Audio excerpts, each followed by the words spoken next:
Hi, this is Dennis with Second Chance Tackle. Today we're going to work on a reel that's had a lot of requests from my previews. This is a Daiwa Capricorn 4500 SA. This is a 5-ball bearing reel. It's made in Thailand for the Daiwa Corporation. It's a very smooth reel.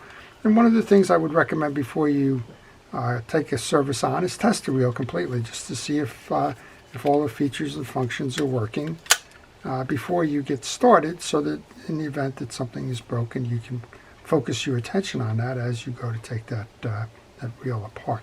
Well, this one was sent in by Dan from California, and I'll be happy to work on Dan's reel for him, and I'll show you how to do this in a step-by-step process.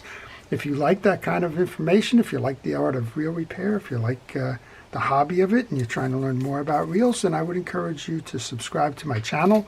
You basically get an over-the-shoulder look at the projects that come into my shop, and you get to see how it's done, and then you can do it yourself. That's the whole idea behind the channel, teaching you to do it yourself so that you can preserve reels and give them a second chance. Well, we're going to start by taking off the exterior pieces and parts. I'll start with the removal of the adjuster button, and that'll enable me to remove the spool. I usually service the spools last, but just so that we know that there's a spool issue there. And well, we got a lot of dirt and something under there, so let's make sure we clean that up. One of the things you want to do as you service a reel is you want to make sure that you remove all the old dirt and debris that can well, it can bog down the reel performance, and some of this stuff, if it's sand or that, can become abrasive and just simply ruin parts. So I like to use soft materials, cotton swabs, paper towels, and the like to get that cleaning done. Well, when I remove the pieces and parts, I put them into a parts tray. This is big enough that I'm not going to lose that, so I'm just going to set that off to the side. And next up, then, I'm going to remove the click button and the click shim. That shim washer is for the height of the spool to help it mitigate any poor line lay. You want to see what the manufacturers do. Generally, they're going to include 1 to 3 of those shims, and you're going to use that to control high and low in terms of how the line wraps. Next up, then, we have a 12mm nut. And we're going to take that 12mm nut off in a traditional counterclockwise manner. This one's a little unusual. It doesn't have any kind of a tie down for that nut.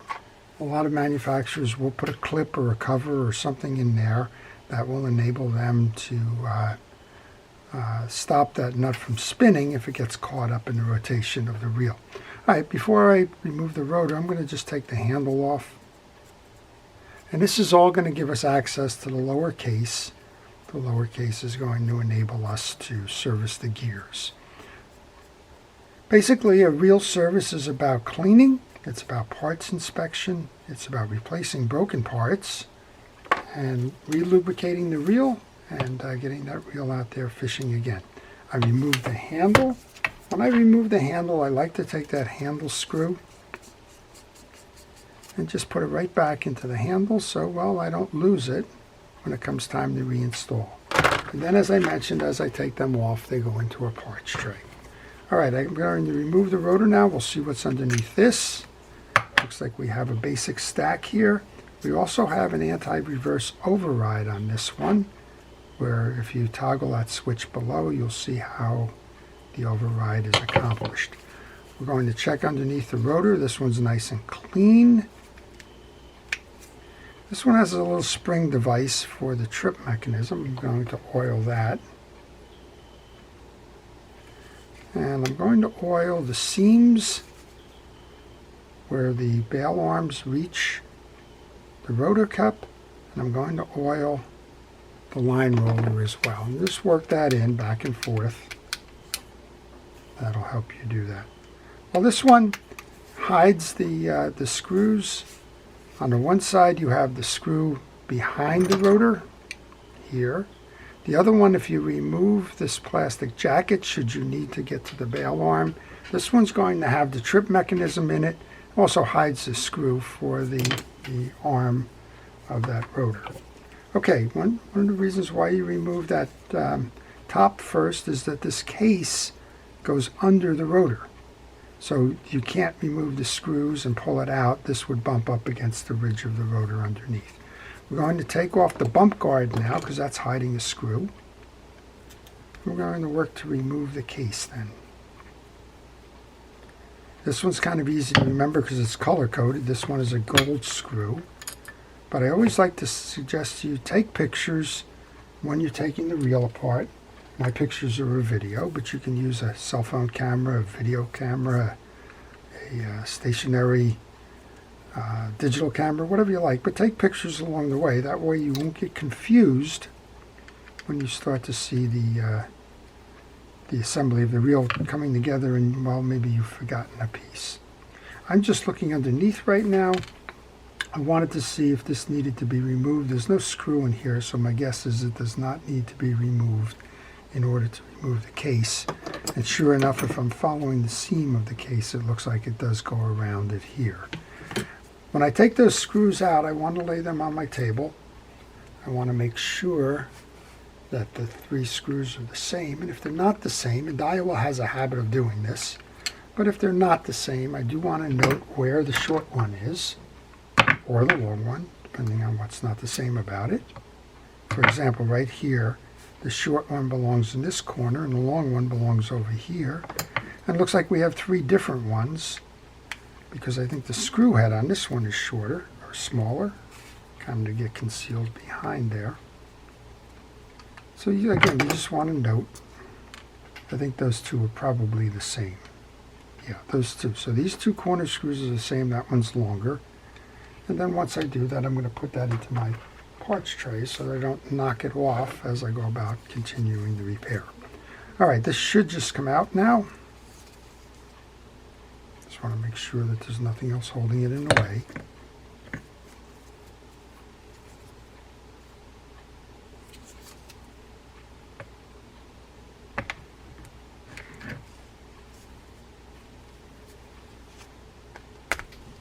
I'm going to use a little wedge here just to separate it. So it's got a pretty tight seal to it. So I'm just using my utility knife as the wedge. I'm going to remove that case. And that's a bigger part, so we don't worry terribly about the part itself getting lost. We want to remove our axle shaft next. This main gear may come out or may not come out without removing that axle shaft, but we're going to want to go up top anyway to service that bearing. So let's go ahead and do that. There's a screw that holds that crosswind block to the axle shaft. This is what is a traditional setup for a oscillation system in a modern day spinning reel. It has an oscillation gear. It has a crosswind block, which is this one, has an axle shaft. Again, I'll place that in a separate corner of my parts tray. I'm going to hold that crosswind block as I pull up on the axle shaft to remove that. Then I can remove the crosswind block. Notice the orientation as you take it out. Again, pictures are good. That's the top. It's so easy on a lot of reels, maybe not this one, but on a lot of reels to flip this or invert the crosswind block and wind up having that in a down position, and then having the reel jam as you try to make it go. This should remove now.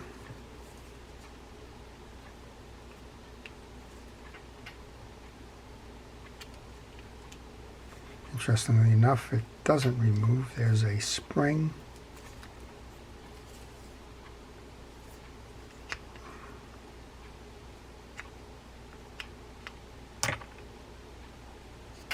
All right, so if you have a situation where you're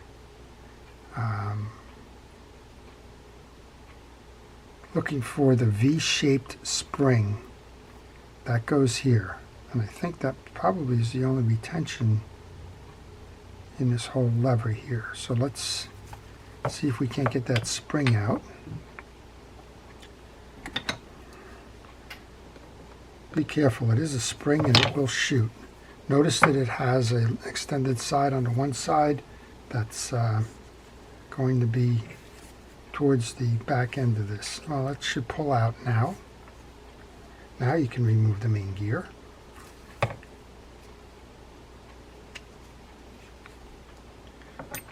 I'll remove the crossline gear.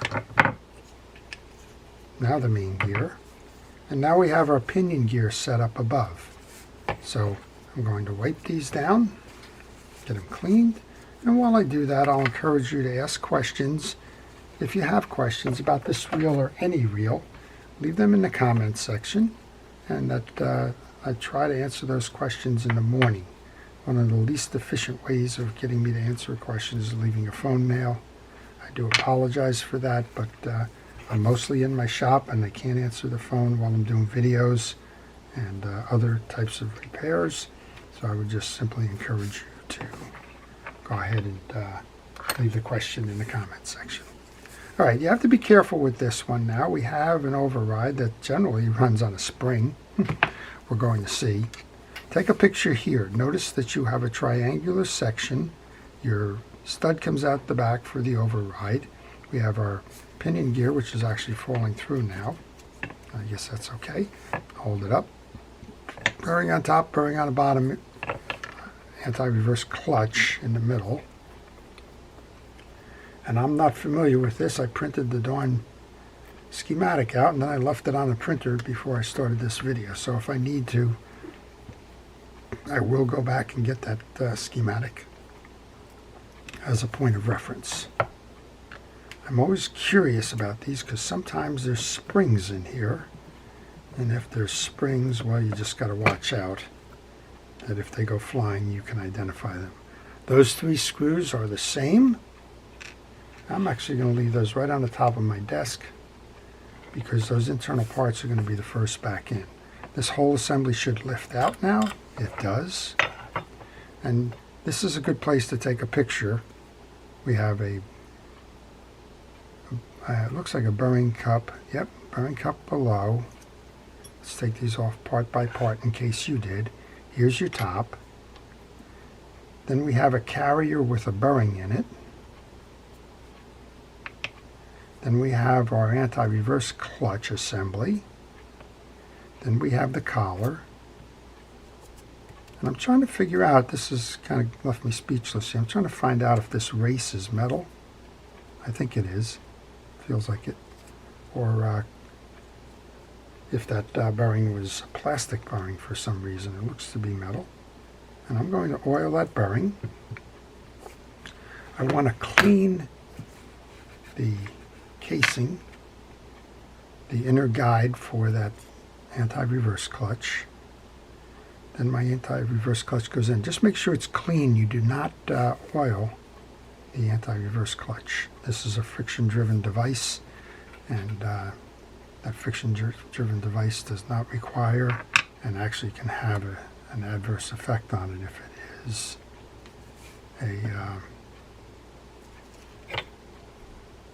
if it is oiled. All right, this part I'm going to put in first.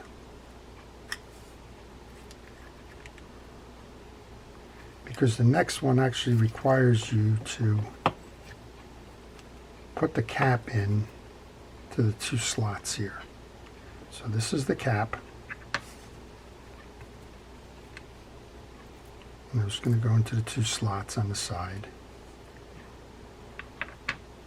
And you got to remember which side was up. So bearing shim washer goes next on that collar. Then we can oil that bearing. And that's the upside. Now we can grab our assembly, the clip lever, and that also goes in to the groove on the side.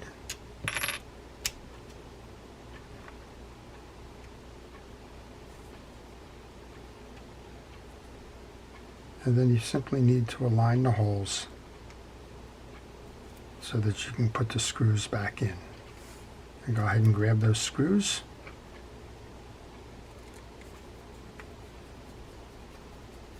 We'll tighten down that. Now this case is totally clean inside, so you didn't see me while I had all of that out.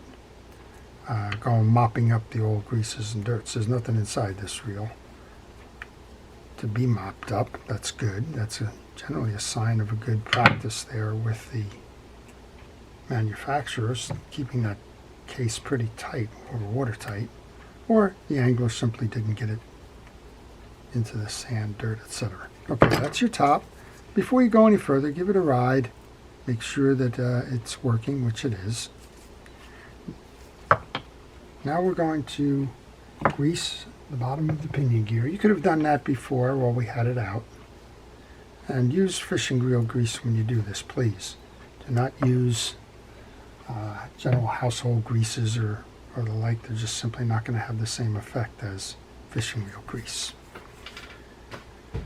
Okay, so we worked it in reverse. You can see how clean these are. Check all of the teeth on your oscillation gear. Make sure that they're clean and uniform, that they're not cracked or chipped. This one gets grease on all sides. The back is going to ride against the stud. The front is where the crosswind block is going to ride, and the teeth are going to intersect with the main gear. So get all of those pieces in. Make sure you oil the bearing on the back side. So this is 3 bearings. The 4th one is on the front of the main gear. Same thing here, clean the main gear. A little bit of accumulated grease there. That's the factory grease, so this reel hasn't been serviced since it left the factory. We're going to grease the back of the gear and grease the teeth.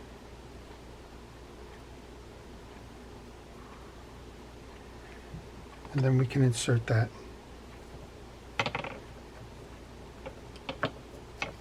into the channel. Next up, we want to grab our crosswind block. Same thing, and I didn't put that all the way down yet. Same thing, check for dirt, grease, get rid of that.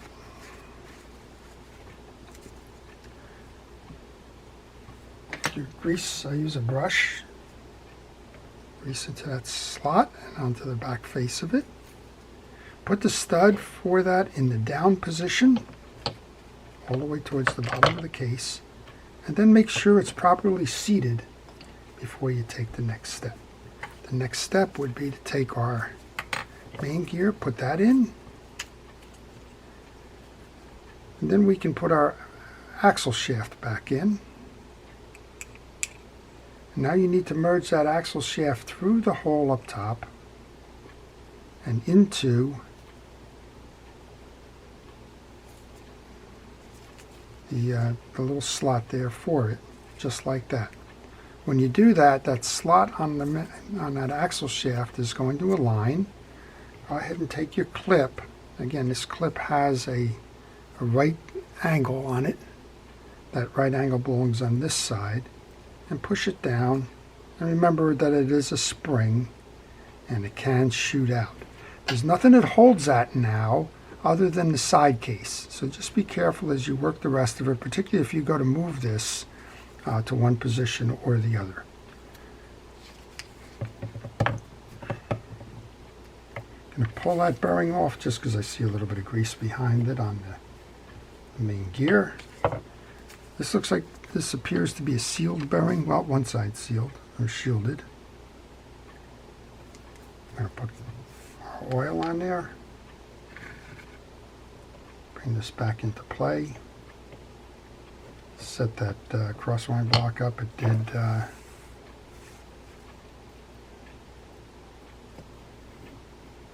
did move down a little bit. I'm going to grab our axle shaft. Whoop, yep, axle shaft and our screw that's going to hold that in place. Wipe down, make sure that that axle shaft is clean. Go ahead and put some fresh grease on it. Find the flat side of the axle shaft. That's going to face out. Insert that through your pinion gear and down into your crosswind block. Make sure that you have the clearance so that you can get the screw in there. Well, I don't. I'm going to hold this spring. I think I'm not in the override position.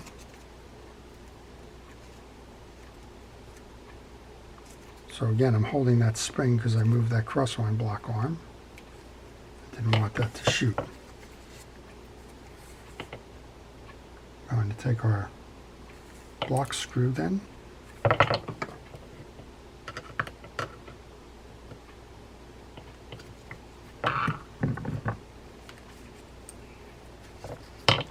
And those of you that know me know that me and the little guys don't get along that well. But eventually we will get this thing set up properly. I'm going to use that screw now to tie down the axle shaft. So this so far is pretty much standard format. It seems like it's nice materials. Standard format. A little bit of a wrinkle there with this anti-reverse override arm in the assembly. But other than that, seems to be pretty good. Alright, the case goes on next. Nice tight fit. You want to make sure that you feel the click all the way around on that. Don't be afraid to turn the wheel. Make sure your seams on your case are all tight. Then go for your parts case where you had the different size screws. And remember, 2 short screws go in the corners. And the long screw goes where the case is wider.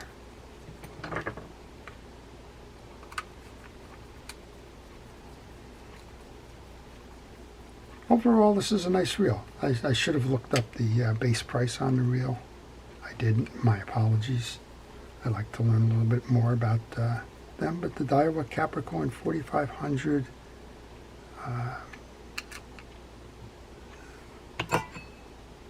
SA, nice reel, nice material, nice body. It seems to be rigid, where it's not going to flex under stress, particularly if you get the larger fish, and that's always something to consider. Okay, well, I guess we can go 2 ways. Let's take the bump cap first. Remember, this one has the color-coded screw. Place that on and well, play around with those small screws again.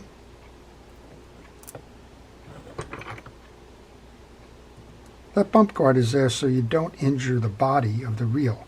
If for some reason you wind up smacking this against a pier wall or a gun wall on a boat or something, well, this would break, but the body wouldn't break. It's kind of a fail-safe. All right, so we've oiled all of the critical parts. We made sure that the rotor is nice and clean there. Next, grab the rotor nut. Kind of working ourselves reverse disassembly for the install. I like to hand thread the nut, that way I can make sure that I don't cross strip it. I was talking to a fellow the other day who had a fairly expensive reel where the shaft was cross-stripped, and unfortunately that part's not available any longer. So be careful as you work on these that you get them started so that it does not cross-strip the thread. Alright, we're going to put the click ratchet on and the shim washer. I think there's 2 shim washers on this one. I may have said 1 before. It looks like there's a red one and a clear one there. Let's go ahead and put the handle on. Just remove the screw. The handle can go on next. And then we'll go service the spool and give it all a try and see how we did. The good news is there are no longer any parts in the parts tray, which means that I've put them on the reel.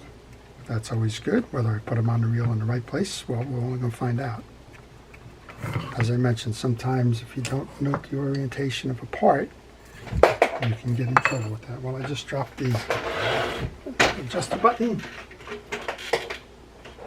No harm, no foul.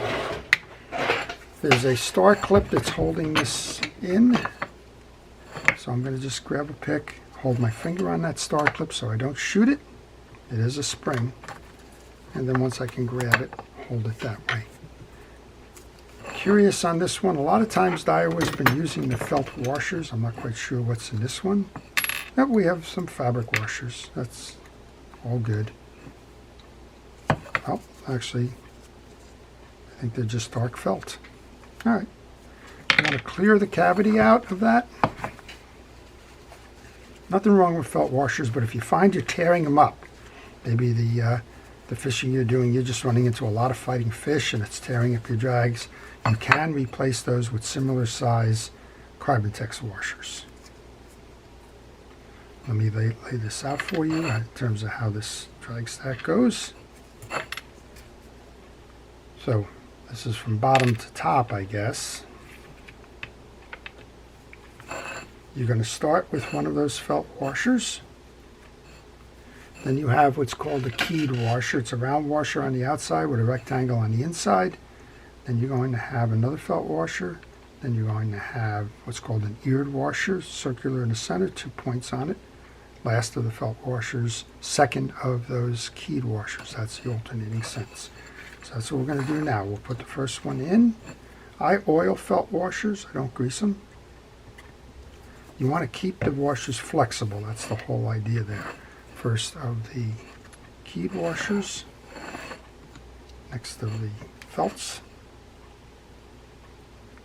Good drink of oil. Eared washer is next.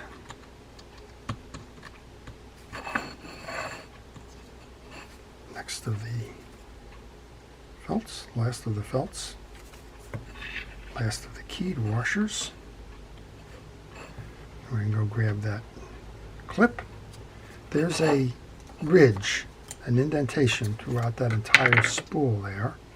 And you want to start the clip on one side in that indentation and then work it around. Sometimes these clips are easier to put in than others.